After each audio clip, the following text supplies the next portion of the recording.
But what really marks the pond out from the rest of the garden is the lushness that is increasing all the time.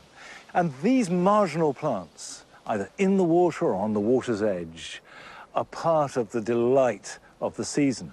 But all is not good, because the RHS has put out a warning saying that there is one particular marginal plant, which I've been growing for the last 30 years, for example, and I've got here in the pond, which we should be very careful about. It is potentially causing havoc in the countryside. And Nick Bailey went down to Devon to investigate. This is Lysochiton americanus, or more commonly known as skunk cabbage. A rather unflattering description for quite a flamboyant, attractive, and dramatic plant.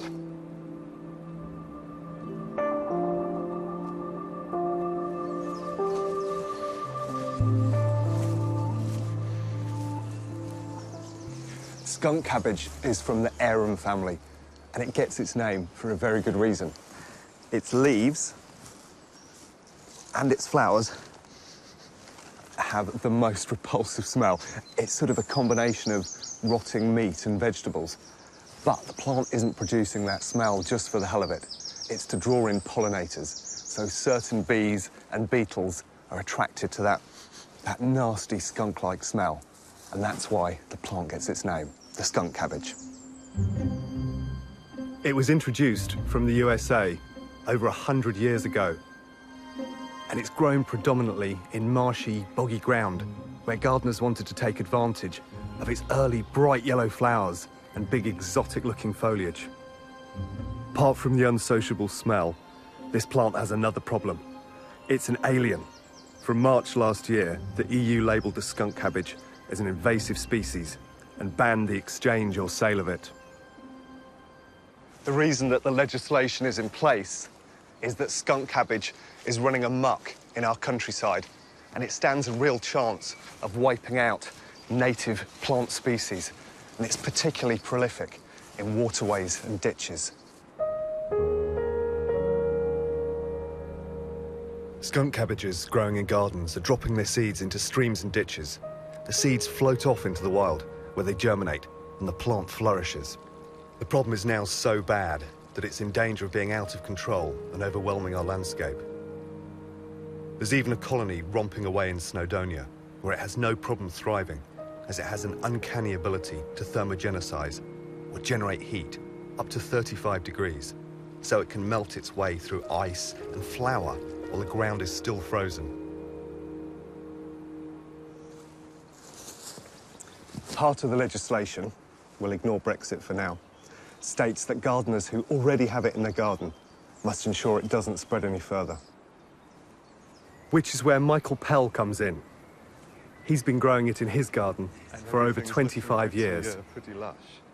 Michael, when and why did you first introduce the skunk cabbage to your garden? It would be 25 years ago, and I planted them because they're such gorgeous plants. Here, I'm able to control this. It's not been a problem at all. And so, are you happy with them in the garden? Have you got aspirations to get rid of them? Well, certainly not. No, so you're still enjoying it? Oh, no. I'll maintain it. But I won't get rid of it. Unless the law comes down on me and says I have to. But...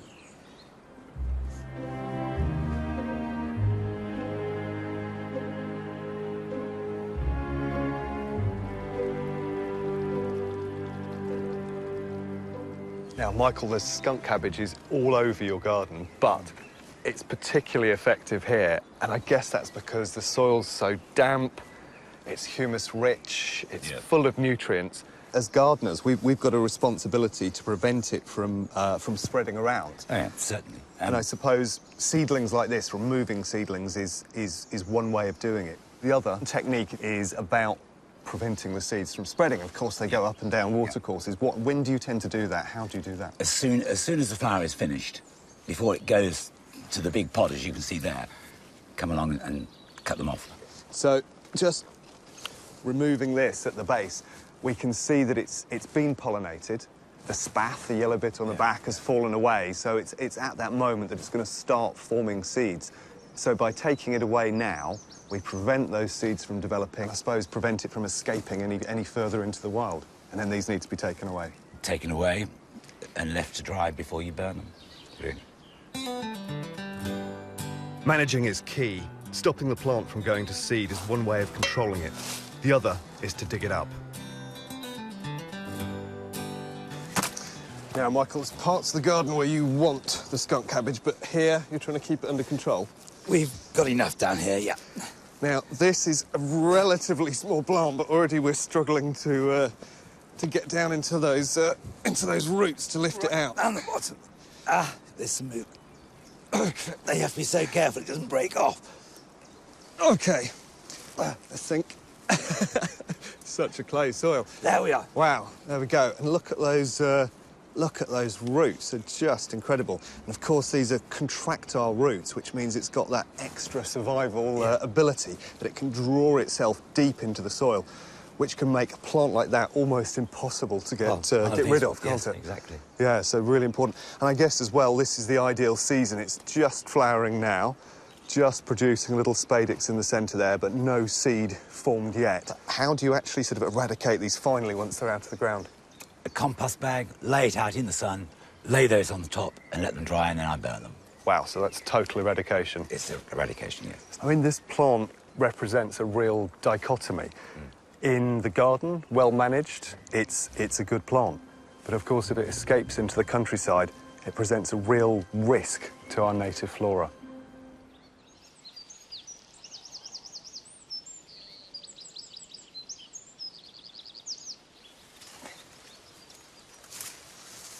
Just bear in mind the advice we've had and take the RHS's warning.